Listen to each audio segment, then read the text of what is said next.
When I first came to live here in 1975, I came to live in a very quiet, you can hear how quiet it is, peaceful region. This wasn't a war zone. Down along this area, the proximity of the communities to the fence, actually, if you look right behind us, I mean, we're looking at Gaza. עכשיו, אתם צריכים להבין שהמקום הזה שאתם מצלמים אותו כרגע, שהוא נראה גן עדן, בשנייה אחד יכול להפוך לגיהנום. After the three boys were murdered, Hamas started launching rockets. Hamas militants and terrorists have fired more than 6,000 rockets. We're talking about rockets falling, mortars really had just started, and infiltrations. Terrorists popping out of tunnels, attempting to infiltrate into these communities. The tunnels are coming up on Israeli-held ground. This is one of the tunnels that in this area there is 1.5 kilometers inside the Gaza Strip and almost 1 kilometer outside. It's also split to two directions. One is going to the Ein HaShlosha direction, and one of them is go to the direction of Kibbutz Nirim. They could use this tunnel in the future to go out and attack civilian or army, whatever. I want to explain something about that concept of infiltration from a tunnel. Imagine sitting in your living room and terrorists popping out of your kitchen. That's the concept. That's what was happening in these communities down here. That was the danger. The last week of the war, the Hamas understood that the Achilles heel of the country was here. Seeking safety from Hamas rockets launched from Gaza, now a daily occurrence across Israel. Israel calculates there are 10,000 rockets in Gaza in the hands of various terrorist groups. Zeevik was the RavShatz of Kibbutz Nirim. What is a RavShatz? A RavShatz is the guy that you call when you're in trouble. You feel maybe there's a threat, maybe you're getting shot at, maybe a bomb's going off. A RavShatz is the guy that you hope to see first when you're in trouble. RavShatzim are found in most of the communities that are either on the borders of our country or throughout Judea and Samaria. Wherever there's actually any possible threat, that's where you're going to find the RavShatzim.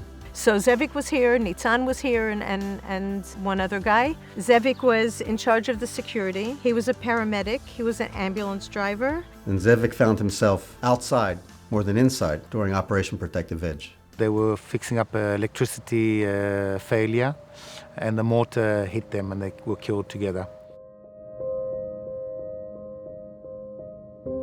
To hear of 2 killed in Nirim. And one of them was Zeevik. And that really hurt. I've been used to losing friends, but a fellow RavShatz, not easy. ולצערי, אני זה שפיניתי את זאביק מזירת האירוע. כשהוא נפטר, לא טוב להישאר עם התמונה שנשארתי מזאביק, כי הייתי מעדיף להישאר איתו בתמונה אחרת לגמרי, כמו שהכרתי אותו. ותמיד התמונות שנחרטות הן התמונות היותר קשות לצערי. Zeevik was everybody's go-to man. And we had Purim a week ago. And he wasn't there. The fact that these guys were not equipped to deal with this threat. In fact, it's not just them, but it's all these RavShatzim, all of our security chiefs throughout Judea and Samaria also, and the Golan and the north. A decent vest that's designed, that's fitted for these guys' work, for their daily use. No one had it.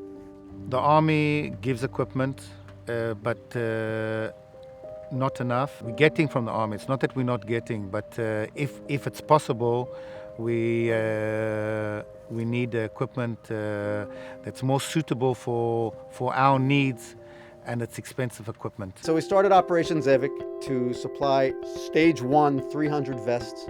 Most of the equipment that we have, it's basic equipment, okay? But there is extra things that can help us that we cannot get by the army or stuff like that. When Israel Fund has designed special vests that are built exactly for the security chief needs, most of them either didn't have a vest or they had one that wasn't very useful. The vests are made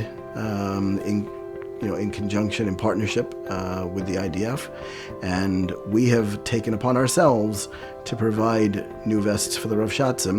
It means to us that somebody think about us. It means to us that there is people that think about the civilian in this area, not only us, because when you give it to me, it's to give to the civilian. It's not mine. It belongs to the civilian because I have to guard them.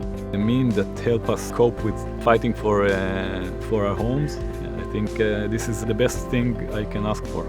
It's important because this is my house, this is my home, this is my land. Here I live, here my kids live, here my family lives. We're not here just for ourselves. I mean, we don't feel that we're here for ourselves. We feel that this is today's Zionism, and supporting that, I think, is a very desirable and admirable thing.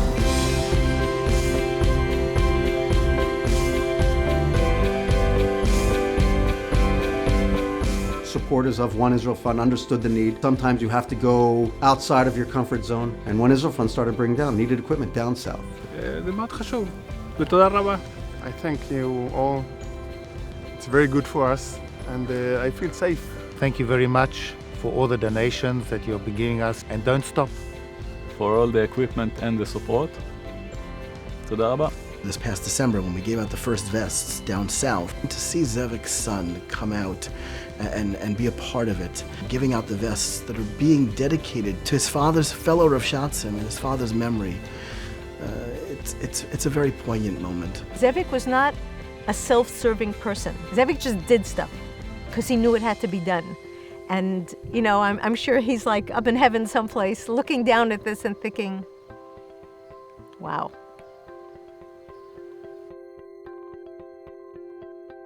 אני זאביק, רבש"ץ קיבוץ נירים, ופשוט אין לי מילים איך להודות לכם על המתנות. תודה רבה לך.